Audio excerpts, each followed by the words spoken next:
Okay, so today we're really getting into it. Yeah. With Clausewitz, chapter 9. Absolutely. And, you know, this is a chapter that I think a lot of folks who maybe haven't read a lot of Clausewitz gravitate to. Right. Because it really is about, decisive action. Yeah. It's about how you win wars. And it's something that, as somebody with military experience, Right. I'm coming at this from an academic perspective. Sure. But you folks are the ones who really understand Yes. the nitty-gritty of this. It's the sharp end of the spear, as they say. And Clausewitz, I think he doesn't really mince words. He gets right to the point. He wants to talk about how you achieve victory. It's shattering the enemy. And he wants to do it quickly. I mean, you get the feeling that if Clausewitz had his way, wars would be over. Like that snaps fingers. Well, yeah, that's the ideal, right? I mean, a quick, decisive victory minimizes suffering. It preserves resources. Right. And of course, as Clausewitz knew better than anybody, war rarely works out that neatly. Of course not. But to even aim for that kind of victory, to even think about how you would achieve that, he says you need these two fundamental principles. Okay. One is concentration of force, and the other is speed, or what he calls swift action. Okay, so let's unpack these a little bit. Sure. Concentration of force. Okay.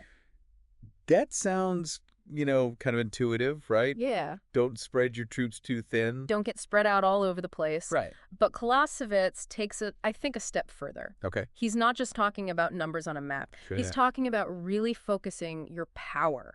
Yeah. Your resources, your entire war effort on as small a target as possible. Okay. Ideally, you reduce the enemy strength down to a single point. Okay. And you hit it with everything you've got. All right, so it's like a knockout punch in boxing. Yeah. Like you're putting all your force behind one blow to the most vulnerable spot. Exactly. And that leads us, I think, very well into this idea of speed or swift action. Right. Because even if you've identified the enemy's weak point. Right. Even if you've concentrated your forces, if you're slow, if you hesitate, if you allow delays to creep in, they're going to have time to react. They will react. Yeah. They will be able to counter you. So you've got to hit them hard and fast. Yeah. Keep them off balance. Absolutely. Before they can even really mount a defense. That's the idea. It's almost like you need to maintain that element of surprise. Right. Even after the first shots are fired. Precisely. Yeah. And I think, you look back at some of the most successful commanders in history, Frederick the Great, Napoleon in his early campaigns, they were masters of this. Right. They understood that rapid maneuver. Rapid maneuver. Striking quickly, decisively before the enemy could fully mobilize. Yeah. That was really the key to achieving this kind of decisive victory. So we've got these two key principles. Yeah. We've got concentration of force. Yes. We've got speed and swift action. Swift action. Now let's talk about this whole idea of centers of gravity. Okay. Because I'll admit this is one where it sounds a little abstract to me. It's a little more theoretical than just saying, we need to attack quickly. How do you actually pinpoint that in the fog of war? Right. What is the enemy's center of gravity? Right, and that's where it gets really interesting because it's not always as simple as saying, oh, well, that's their biggest army or that's their capital city. Right. Although those can be centers of gravity. Sure. But you have to think about it more as what really makes them tick. Okay. What is it? What underpins their ability? It underpins their ability to wage war. Yeah. What do they absolutely... What do they value the most? What do they value most? Yeah. What can they absolutely not afford to lose? Okay. And it's not always something physical, like an army or a city. It could be a supply line. Could be a supply line. It could be a charismatic leader. A charismatic leader. It could be national morale. Yeah. Right. So it can be something that's very... Very intangible. Very intangible. Right. Very difficult to grasp. And it can also shift over time. Okay. What might be a decisive point early in a war might become less relevant as things evolve. Right. So you need to constantly be reassessing. Yes. You can't just rely on your initial assessment. Precisely. You got to be constantly looking at the enemy. Wow. Reevaluating. Okay. And figuring out, okay, where's that center of gravity now? It's almost like a boxing match again, right? Break! Like a skilled fighter will adapt over time as they figure out. As they figure out their opponent. Yeah. Their opponent's weaknesses and strengths. Exactly. Okay. So you've got to be able to adjust your aim as the fight goes on. So to speak. So to speak. And that, I think, leads us very well into this idea of the convergent attack. Yes. Because this is where I think we start to get into the tactics. That's where the rubber meets the road. This is where the rubber meets the road. I like that. Right. So you're a maneuver guy. I do love a good battlefield maneuver. I know you do. I'm not going to lie. So the convergent attack is one of the most dramatic and potentially risky maneuvers in the playbook. Okay. All right. Imagine this. Yeah, okay. You have multiple forces all converging on a common objective, but they're coming from different directions. Okay. They're advancing along separate lines, but the goal is to hit the enemy at the same time. Okay. To overwhelm them with coordinated attacks from multiple directions. So like a classic pincer movement? Like a giant pincer movement. Yeah. It sounds devastating if you can pull it off. If you can pull it off. But also incredibly difficult to coordinate. Incredibly difficult. Yeah, in the chaos of war. In the chaos of war. Yeah. And that's where Clausewitz, I think he highlights both the potential and the peril of this maneuver. Okay. Gives the example of Frederick the Great. Okay. And his invasion of Bohemia in 1757. Yeah. As a great example of the convergent attack working. Okay. Frederick divided his forces, attacked from multiple directions. Classic divide and conquer. Classic divide and conquer. Right. He completely threw the Austrians off balance. Yeah. The result was a decisive Prussian victory at the Battle of Prague. Nice. But then Clausewitz also gives us some cautionary examples. Oh, I bet he does. Like the Allied campaign against Napoleon in 1814. Okay. Where they actually outnumber Napoleon. Oh, wow. But they still got outsmarted. They get outsmarted. Because what happens is the Allies, they're feeling overconfident. They're eager to take Napoleon down. Right. So they divide their forces and they advance on these converging lines. Big mistake. Big mistake. Yeah. Because what does Napoleon do? He's going to exploit that gap. He exploits it brilliantly. Of course he does. He picks them apart. Right. He defeats them piecemeal. It's a classic Napoleonic maneuver. It is, and it's a reminder from Clausewitz that even the most theoretically sound maneuver can backfire if it's not executed well. If you don't have all your ducks in a row. If you don't have all your ducks in a row, it can be a disaster. It's almost like a high-risk, high-reward special ops mission. Yes. Right? Where you have the potential for a game-changing victory. Right. But one misstep. One breakdown in communication and the whole thing falls apart. The whole thing can fall apart. Yeah. And I imagine that's why Clausewitz is so adamant that any secondary operations. Yes. Even these daring convergent attacks. Even these very risky maneuvers. Yeah. They have to support the main effort. They cannot detract from the main effort. They can't detract from the main effort. All right. So it's all about synergy. It is. It's about making sure that every maneuver, everything you do, every engagement feeds into that big picture. The big picture. And I imagine that's especially crucial when you've got multiple units operating with some degree of independence. Especially when you have large armies spread out over a wide area. Where they can't all necessarily see what the other units are doing. They can't all see the whole battlefield. Right. But they have to trust. They have to trust their commanders. They have to trust their commanders. They have to trust each other. Their fellow soldiers. Yes. And they have to have that shared understanding of what are we ultimately trying to achieve here? What are we doing here? Yeah. Exactly. Because if you lose sight of that, it all falls apart. Then it all falls apart. Yeah. Yeah, and that, I think, leads us very well into Clausewitz's ideas about maintaining momentum. Yeah. It's not enough to just because he's win a victory. He's adamant that you never rest on your laurels. Squander the advantage. It's the pressure of a major victory. Relentless pursuit. Yeah. That's what Clausewitz wants. So you've punched through their lines. Yes. You've got them on the back foot. Keep going. Now you press that advantage. Don't let them breathe. Don't let them breathe. Don't let them regroup. Don't let them regroup. Don't let them reinforce. Yeah, keep the pressure on. Keep moving forward. Wow, okay. He actually uses this analogy of a river breaking through a dam. Okay. You know, once you have that breakthrough, you have to exploit it. You can't let them. You can't let them plug the hole. Plug that hole. Yeah, you got to keep that momentum going. So no victory laps. No victory laps. For Clausewitz. Absolutely not. You don't celebrate until the mission is complete. The mission is complete when the enemy is completely defeated. It's about keeping your eye on the prize. On the prize. The ultimate strategic goal. That's it. Right? Strategic objective. And this is something that I think ties in very well to his thoughts on strategic flexibility. Yeah. Now, that might seem like it kind of contradicts this whole idea of... Right, because how can you be flexible? Relentless pursuit. And relentless at the same time. Right. It seems counterintuitive. But he doesn't see it that way. He doesn't see it that way. Okay, so we understand this. Clausewitz understood that... Warfare reconcile the need for unyielding pursuit. Warfare is full of paradoxes. Oh, okay. Okay. You're right. You have to have a plan. Yeah. But you have to be willing to throw the plan out the window when the situation changes. All right, so it's that famous quote. Yeah. No plan survives contact with the enemy. Right. Right? I think that was Moltke who said that. Yeah, Moltke the Elder. Yeah. But it's the same.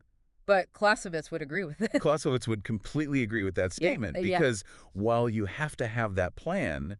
You have to have a plan. You have to understand that things are going to change. Right. And you need to be able to think on your feet. Yes. You need to be able to adapt. You have to be able to adjust. Yeah. On the fly. On the fly. Yeah. But without losing sight of... And never lose sight. Those big picture objectives. Of what you're trying to achieve. Right. So it's about knowing when to stick to the plan. Yes. And when to adapt. Exactly. And that's not easy. And that's not easy at all. Right. That's what separates the good commanders from the great commanders. Yeah. It's like that old saying, no plan survives first contact with the enemy. Right. But a good commander can adapt. Precisely. And overcome. Yes. And I think that's a key takeaway. One of the most important takeaways from Clausewitz. This whole discussion of Chapter 9. Clausewitz gives us this framework for thinking about war. Yeah. But he also reminds us... It's not about rigid adherence. It's not a checklist. It's not about saying, if I do A, then B, then C, I will win. Yeah. That's not how it works. It's about applying these principles. Yeah, to be able to think... thoughtfully. Yeah.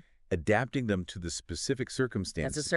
That you face. Yeah. And never... Ever underestimating the role of chance. Friction, the human element in war. All those things. Unpredictable factors. That you know about. That Clausewitz talks about. Yes.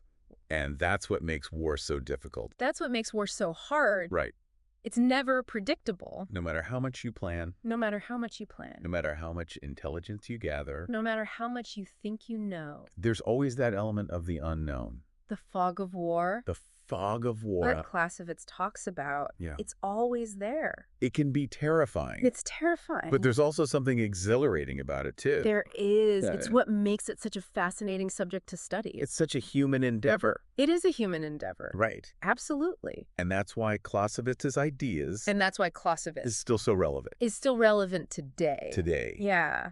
I mean, the way we fight wars has changed dramatically. Of course. Since the 19th century. Technology has changed. The technology. The scale of warfare has changed. The scale. And the nature of the battlefield has changed. Yeah, the nature of the battlefield has changed. But these core principles... But the core principles... that he outlines, these timeless truths about the nature of war. The timelessness of it. They still resonate. It still resonates today. They do. Absolutely. And just think about how Clausewitz's concept of centers of gravity has evolved. It's evolved. I mean, it's not just about armies and fortresses anymore. It's not about physical things necessarily. Right. It could be a nation's financial system. Yeah. It could be their critical infrastructure. It could be. Their power grid. Their communications networks. It could be public opinion. Public opinion, absolutely. Yeah. That's a big one. Which is something that, we've talked about. Yeah. We've talked about in previous episodes. Yeah. So in an age of cyber warfare, information operation, decisive victory might not be won. It might be won. Of a traditional battlefield at all. In the digital realm. Right. It might be won in the minds of the people. In the hearts and minds. In the hearts and minds of the population. Of the population. That's right. And I think that's... Yeah, that's a powerful thought. A powerful thought. Yeah. And it's amazing to think that a Prussian general writing in the early 19th century... Writing 200 years ago. ...could have insights that are so relevant. I know. It's incredible. To the way we think about... He was a visionary. ...warfare today. Absolutely. He was clearly a visionary thinker. Yes, he was. I mean, it's a testament to his work. And his work endures. That On War is still required reading in military academies and war colleges. War colleges around the world. Around the world. Yeah. It's incredible. It is incredible. I mean, even in an age of drones, right, artificial intelligence, hypersonic missiles. All this technology. Right. Clausewitz's insights into the nature of war. The nature of war. The importance of strategy. The importance of strategy. And this human element of conflict. The human element. Are as relevant as ever. They're timeless. Yeah, absolutely. Timeless. Yeah. So to bring this back to our listeners, many of whom have firsthand experience with the realities of military service. Absolutely. What would you say is the most important takeaway? That's a great question. From our exploration of Clausewitz's ideas about decisive action. You know, for me, it's the emphasis on the human element. Okay. In the midst of all this chaos. That's interesting. Uncertainty. Because you would think that somebody who's so focused on... You'd think he'd be all about... decisive action would be all about the tactics and maneuvers. Right. But you're saying it's really about... He is about that, but I think what makes Clausewitz different... The human element. ...is that he understood that war is not a game of chess. Okay, it's not about moving pieces on a board. Right. It's about... They're real people. Real people with real emotions, with real fears. Right. And those things matter in war. They do matter. They matter a lot. Yeah. And so this idea of friction that Clausewitz talks about, which is all those unpredictable factors. Yeah, those unpredictable factors that can disrupt even the most carefully made plans. That can disrupt the best plans. Right. And friction can be anything. Yeah, it can be anything. So it could be the weather. Right. The weather. It can be bad logistics. It can be morale. It can be just bad luck. Right. It can be a million different things. Yeah. And it's always there. And it's always there. You can't escape it. Right. And that's what makes... That's part of what makes war. War so unpredictable. So unpredictable. Because... as we've been saying, those realities can change in an instant. They can change in an instant. Yeah. And that's why, you know, Clausewitz emphasizes this balance between the strategic vision and the tactical flexibility. Right. So you need to be a resolute strategist. You need to be able to see the big picture. But you also need to be a skilled tactician. But you also need to be able to make those adjustments. Right. And able to make those split-second decisions. In the heat of the moment. In the heat of battle. Yeah. And you also need to be able to inspire your troops. And that's the other thing. To maintain their morale. Because war is as much about psychology as it is about anything else. When the odds are stacked against them. It's about breaking the enemy's will. Yeah, it's about breaking the enemy's will to fight. Yes. It's not just about... That's just their ability to fight. Destroying their ability to wage war. But their will to fight. It's that will to fight. Their will to resist. Yeah. And that's something... And that's something that often gets, I think, overlooked today. He does. Because we tend to focus so much on the hardware. On the technology. On the technology. Right.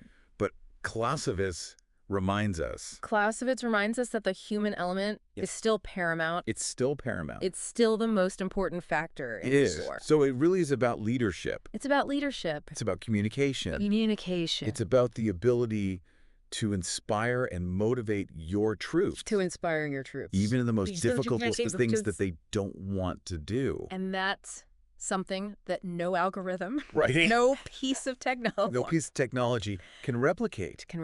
That's right. It's that human factor. The human factor. The X factor. That Clausewitz understood so well. That Clausewitz understood. Yeah. And that's why. And that's why he's still studied today. Yeah. So as we wrap up this first part of our deep dive into Clausewitz's Chapter 9. Yeah. What's the one big takeaway? Okay. The one enduring lesson that you hope our listeners will carry with them? I would say this. Yeah. Embrace both the strategic vision and the tactical flexibility. Okay. So have a plan. Have a plan, but be prepared to adapt. But be prepared to adapt. That's it. Okay, that's Clausewitz in a nutshell. Because a successful commander needs to be both. You got to be both. A resolute strategist. That's strategy. And a flexible tactician. And a tactician. Yes. You can't be one or the other. Okay. You got to be both.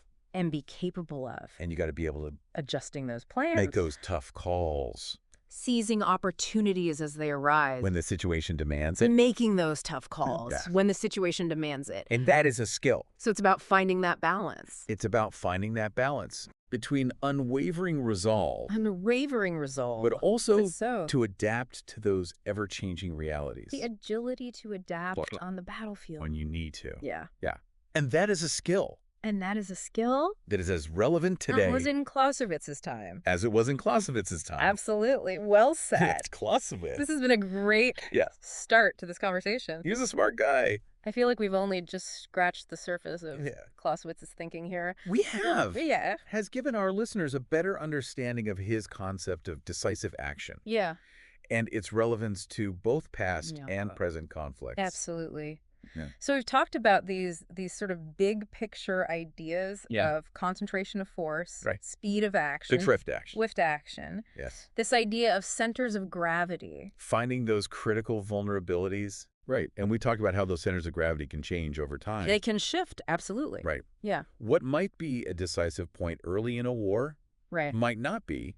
It might become evolved. It might even become a liability later on. Right. Right. So you have to be constantly reassessing. Absolutely. You can't just rely on your initial assessment. You have to be constantly reassessing the enemy. No matter how good your intelligence might be. That's right. Right. That's right.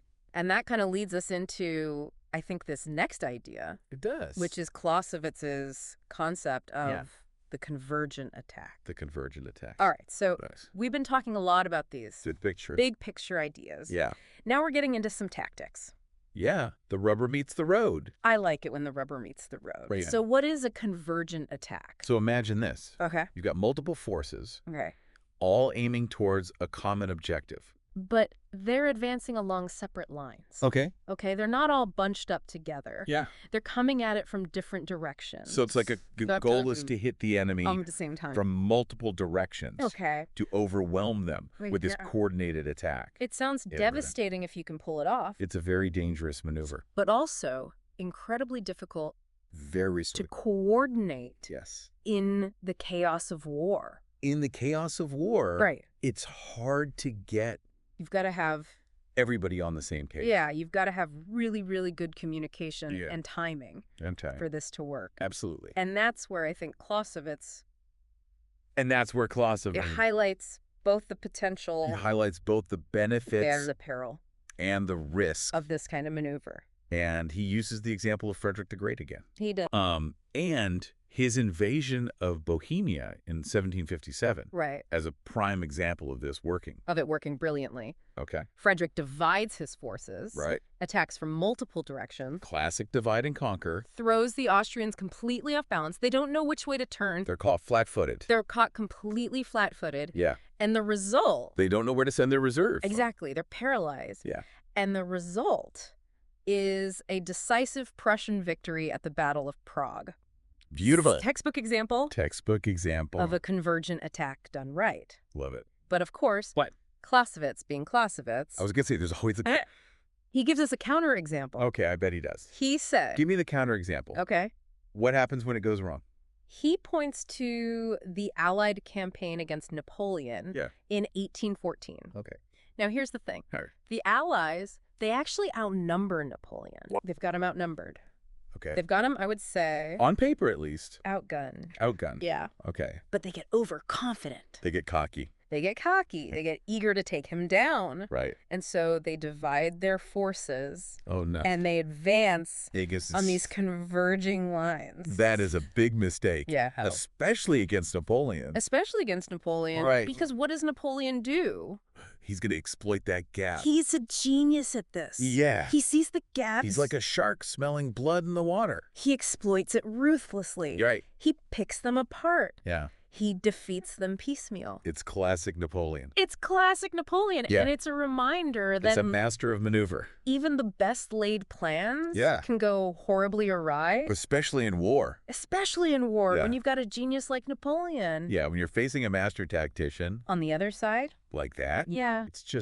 It's a recipe for disaster. It can be. Yeah. It can be. So it's a high risk, high reward kind of maneuver. Very high risk. Yeah. Very high reward. You get these incredible victories if you can pull it off. If you can pull it off. But if one thing goes wrong, the whole thing can unravel. The whole thing can unravel very, very quickly. So it's almost like a special forces mission. That's a good analogy, right? It is. Where you have the potential for a game-changing result. Yeah. But one mistake. One breakdown in communication. Yeah. And it all falls apart. The whole thing can fall apart. Yeah. And I think that's why Clausewitz is so adamant. I think that's exactly right. That any secondary operations. Yes. Even these daring convergent attacks. Even these support. That main effort. They have to support the main effort. They cannot detract from it. They cannot detract from the main effort. Because if they do. If they jeopardize the overall strategic goal. The whole thing is lost. Then it's all for nothing. It's all for nothing. All for nothing. Yeah. So it's about synergy. Yeah. It's about making sure that every maneuver, every single thing you do, every engagement has to support, feeds into that big picture. That overall strategic goal. That overall strategic objective. Yes. Right. That's it. And I imagine that's especially crucial. It is when you've got multiple units. Especially when you've got. Or even entire armies operating with a degree of independence. Large formations spread out over a wide area. Where they can't all see. You can't all see what the other guy's doing. What the other units are doing. Yeah. They can't see the whole battlefield. They can't see the whole battlefield in front of them. But they have to trust. Their commander. They've got to trust their fellow soldiers. He's got to trust the plan. And they've got to have that shared understanding. Of what are we ultimately trying to do here? What are we trying to achieve? What is the objective? What is that strategic goal? Because if you lose sight of that. If those units start acting. It all falls apart. Independently, without that coordination. It falls apart. It can all fall apart very quickly. And that, I think, leads us very well into another one of Clausewitz's key ideas here. Okay. Which is this idea of maintaining momentum. Maintaining the momentum? Clausewitz is adamant. He's adamant about this. That a commander. You have to never squander. Rest on your laurels. You cannot ease up. Gained from a major victory. You cannot let up on the enemy. Instead, he argues. Keep the pressure on. For relentless pursuit. Relentless pursuit. That's what Clausewitz wants. So you've punched through their lines. You've got them on the back foot. Just keep going. You don't let up. Don't let them breathe. You keep that pressure on. Don't let them regroup. Don't let them reinforce. Keep moving forward. Wow. He actually uses the analogy of a river breaking through a dam.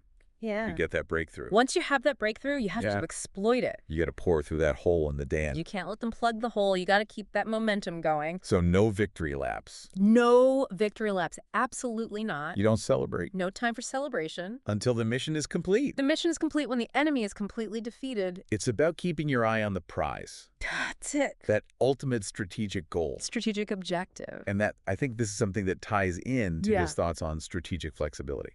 Right, because how can you be flexible and relentless at the same time? Right. How do you reconcile the need for unyielding pursuit? Yeah, it seems counterintuitive. With this need to adapt and be flexible. It does. How do you square that circle? Well, because Clausewitz understood that warfare is full of paradoxes. Right, you have to have a plan. Yeah. But you have to be willing to throw that plan out the window. Okay. When the situation demands it. It's that old saying, no plan survives contact with the enemy. Right. I think that was Moltke who said that. Moltke the Elder, yeah. Yeah. But it's the same idea. But I think Clausewitz would agree with that. Clausewitz would completely agree with that. He would say, yeah, you got to have the plan. You have to have that plan. But you also have to understand that things are going to change. Things will never go according to plan in war. Right. And you have to be able to think on your feet. You got to be able to adapt. Adapt on the fly. On the fly. But never lose sight. And never lose of those big picture objectives. Of the ultimate goal. Right. Of what you're ultimately trying to achieve. Exactly. So it's about knowing when to stick to the plan. Yes. And when to adapt. It is. And that's not easy. And that's not easy at all. That's what separates. That's the mark. The good commanders from the great commanders. Of a great commander. Right. It's like that old saying, no plan survives first contact with the enemy. Right. But a good commander can adapt and overcome. Exactly. And I think that's one of the key takeaways from Clausewitz. That is a key takeaway. From this discussion. Clausewitz gives us this framework for thinking about war. He gives us a framework, but he also reminds us that it's not about just rigidly adhering to the framework. It's not a checklist. It's not about saying, if I do A, B, and C, I will win. Right. It's not like that. It's not a formula. It's not a formula. You have to be able to think for yourself. You have to apply these principles thoughtfully. You have to adapt. Adapting them to the specific circumstances that you face. To the circumstances that you face on the ground. And never, ever underestimate the role of chance. The role of chance, friction. The human element. The human element, all those unpredictable factors. All those things that Clausewitz talks about. That make war so difficult to predict. And that's what makes war so hard. It's never predictable. It doesn't matter how much you plan, how much intelligence you gather. You can never know everything. There's always that element of the unknown. The fog of war. The fog of war that Clausewitz talks about. Yeah, it's always there. And that's what makes it terrifying. It's terrifying. But it's also what makes it exhilarating in a way. It's what makes it such a fascinating subject to study. Because it's the ultimate test. It is a human endeavor. It is a human endeavor. It's humans at their best and at their worst. And that's why Clausewitz's ideas, I think, continue to resonate. That's why he's still relevant today. Today. Yeah. The way we fight wars has changed dramatically. The technology has changed.